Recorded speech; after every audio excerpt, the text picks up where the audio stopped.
Hello दोस्तों, स्वागत है आप सभी का। जैसे कि हम लोग चर्चा कर रहे थे कि जो शनिदेव का वक्रत्व प्रभाव है वो किस रूप में अलग अलग लग्नों के लिए कार्य कर रहा है। इसी श्रृंखला में आज चर्चा करते हैं, अगर आपका जो लगन है वो 3 नंबर से शुरू होता है यानी कि मिथुन लगन जेमिनी असेंडेंट है, तो क्या परिस्थितियाँ यहाँ पे बनती हुई नज़र आती हैं।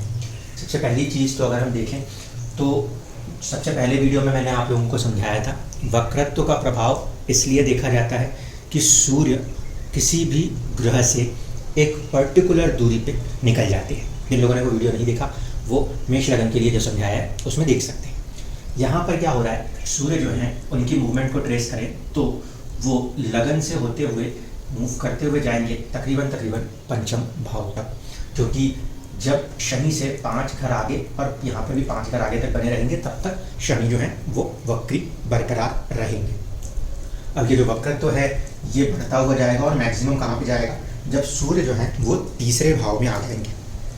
अपनी ही राशि के अंदर तीसरे भाव में जब सूर्यदेव आएंगे उस समय शनि का जो वक्रत्व प्रभाव है वो सबसे ज़्यादा स्ट्रेंथ के साथ, पावर के साथ देखने को मिल सकता है।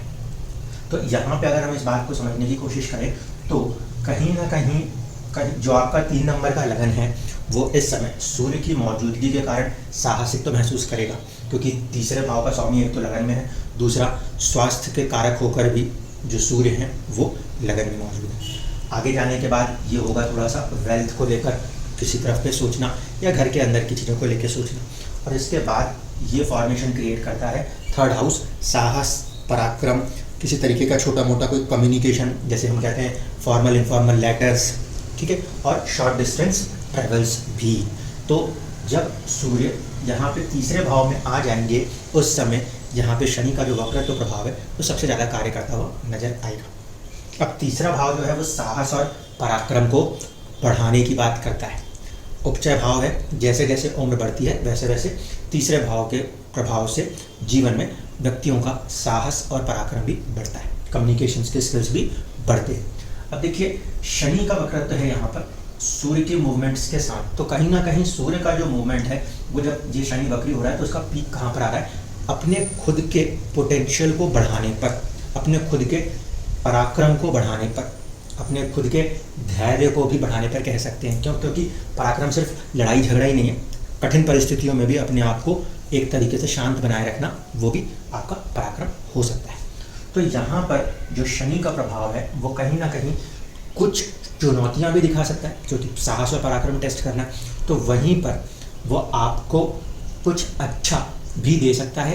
किस वे में, तीसरा भाव होने की वजह से थोड़ा सा हम अगर अपने पोटेंशियल को और बढ़ाकर रिस्क उठाएंगे तो यहाँ पे वो रिस्क उठाकर किसी तरीके के चेंजेस को भी दिखाने की कोशिश कर सकते हैं।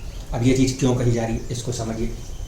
जो ग्रह वक्री हो रहे हैं वो है शनि। शनि का पहला डोमेन काम क्या है, वो है कर्म को प्रधानता के साथ दिखाना, क्योंकि कारक तत्व है उनका।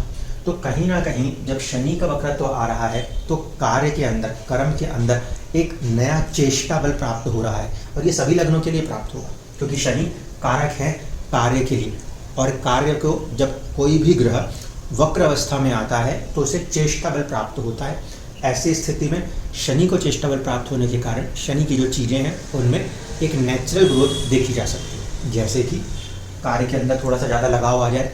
दूसरी चीज़ ये हो सकती है 9th हाउस में होने के कारण पढ़ाई के प्रति थोड़ा ज़्यादा लगाव आ जाए, थोड़ा ज़्यादा मेहनत कर रहे हों वहाँ पर। साथ ही साथ शनि इस कुंडली में भाग्य भाव के स्वामी होकर भाग्य भाव में वक्रत्व हासिल कर रहे हैं, पीछे नहीं आ जाएंगे एकदम से, वहीं पर वक्री रहेंगे। ऐसी स्थिति में जो भाग्य है 9th हाउस है, लंबी यात्राएं हैं, उनके भी मार्ग प्रशस्त हो सकते हैं आने वाले इन समय के अंदर। साथ ही साथ जब शनि वक्री लेंगे अपने आप को तो जो आपका अष्टम भाव है उसमें भी उन्हीं की राशि है। जब ग्रह बलवान होता है तो उसकी राशियों को भी बल प्राप्त होने लगता है।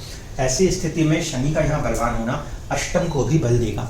अष्टम को बल मिलने से आयु के खंड के हिसाब से पॉजिटिव कह सकते हैं, उसी तरीके से अष्टम को बल मिलने की वजह से जीवन में अचानक होने वाली चीज़ों की प्रभाव भी बढ़ सकते हैं। ये एक ऐसा भाव होता है जो कि किसी भी चीज़ को प्रकट कर सकता है, क्योंकि अष्टम एक तरीके से हिडन है, छिपा हुआ है वो, इसीलिए वहाँ से अच्छा और बुरा कुछ भी निकल सकता है। ऐसा नहीं है कि अष्टम भाव हमेशा बुरा ही देता है, वो आपको कुछ शुभ चीज़ें भी दे सकता है।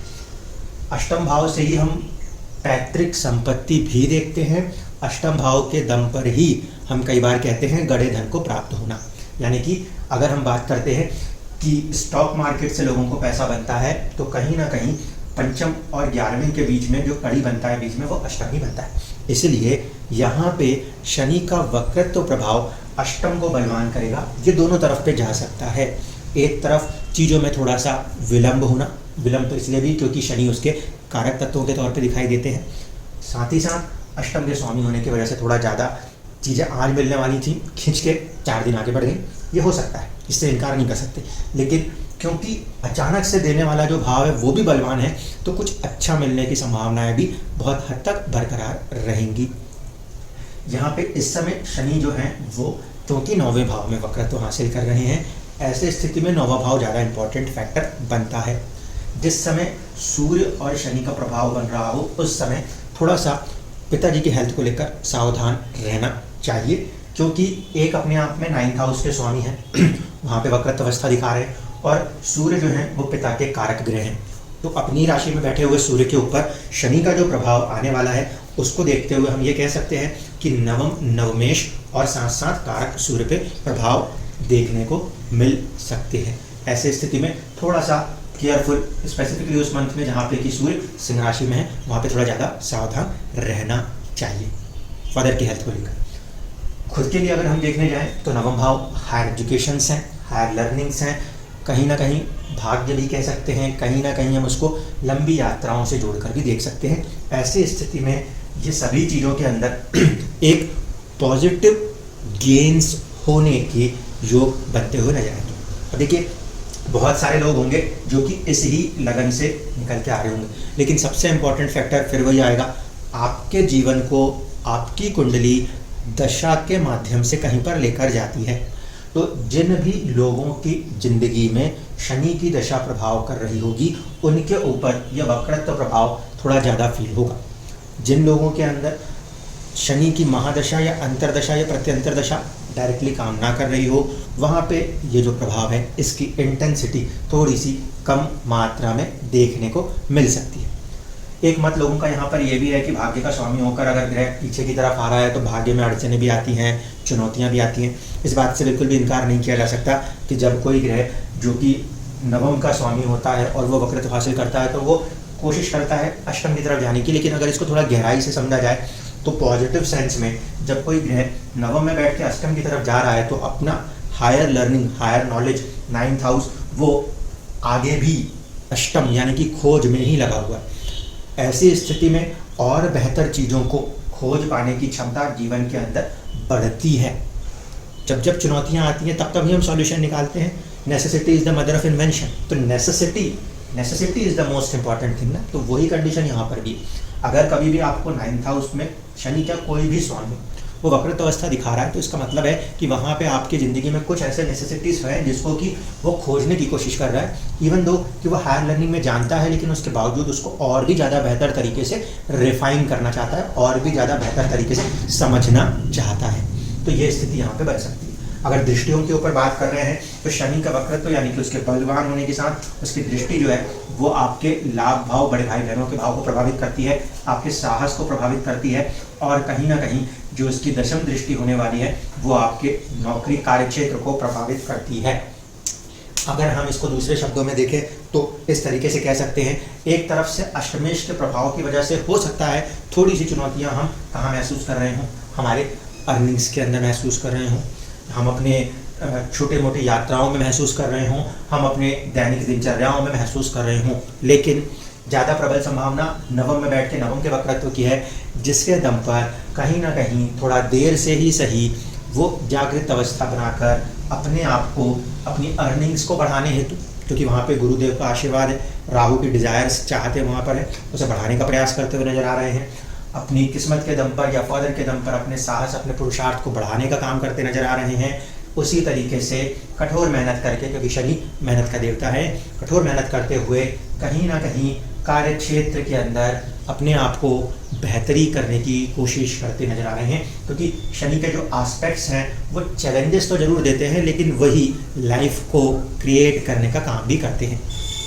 इस समय अगर हम देख रहे हैं तो शनि का एस्पेक्ट कहीं ना कहीं इन 3 भावों को प्रभावित कर रहा है, जिसमें से जो गुरुदेव हैं उनका एस्पेक्ट भी और उनकी मौजूदगी 11th हाउस को प्रभावित कर रही है, यानी कि यहाँ पर कुछ ना कुछ बेहतरीन होने की सिचुएशन बनाने की कोशिश हो रही है। गुरु का भी एस्पेक्ट जो है वो कहीं ना कहीं 3य भाव के ऊपर ही है। शनि का और गुरु का साझा एस्पेक्ट है, इसका मतलब आपका पुरुषार्थ, आपका बाहुबल, ये बढ़ने की संभावनाएं बहुत अत्यधिक बन रही हैं। छोटी यात्राएं हैं या किसी तरीके का कोई रिटर्न कम्युनिकेशंस वाले काम है, उनमें आपको किसी प्रकार से एक महारत आती हुई नज़र आ रही है आने वाले समय के अंदर। तो यहाँ पे अगर हम वक्रत्व प्रभाव को देखें तो मैं मानूंगा ये मिला जुला असर दिखाने वाला समय होगा। अष्टम के प्रभाव होंगे, लेकिन उसको हम कह सकते हैं उसे 30 या 40% तक ही रखें, क्योंकि पिछले बार शनि अष्टम में वक्री होकर अष्टम के प्रभावों की संख्या को काफ़ी बढ़ा के गए हैं। यहाँ पे 30 या 40% अष्टम के प्रभाव हैं। ज़्यादातर जो प्रभाव रहने वाले हैं 60% तक वो भाग्य से, नवम से ही होने वाले हैं, जिसके दम पर कहीं ना कहीं कुछ बेहतरी के हालात इस 3 नंबर के मिथुन लगन के अंदर भी देखने को मिल सकते हैं। अब अगर दशाएं आपको पूरा सपोर्ट कर रही होंगी तो फिर आप काफ़ी हद तक सेल्फ डिपेंडेंट बनते हुए नज़र आ सकते हैं।